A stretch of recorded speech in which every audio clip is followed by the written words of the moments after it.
մեր տնտեսական հաջողությունները մեծապես կախված են հսկայական մեծ շուկայից, ԵԱՏՄ-ի շուկայից, որի 90% Հայաստանի համար դա Ռուսաստանի շուկան է։ Եվ կրկնեմ, դու չես կարող քո արտաքին քաղաքականությունը չկապել այս հանգամանքի հետ։ Եթե դու չես կապում, ուրեմն դու ընդհանրապես չես հասկանում։ Դու տնտեսական առումով տգետ ես։ Եթե չես հասկանում, ինչ կարգի հետևանքների սա կարող է բերել։ Հստակ հայտարարում է, որ համատեղելի չեն այս ինտեգրացիոն միավորումը Եվրամիության հետ։ Համատեղելի չէ։ Հիմա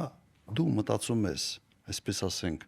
մի միավորի հետ գնալ դեպի մի միավոր, որը քեզ տնտեսական ոչինչ չի տալիս, բայց քաղաքական քո հայտարարությունները ողջունում է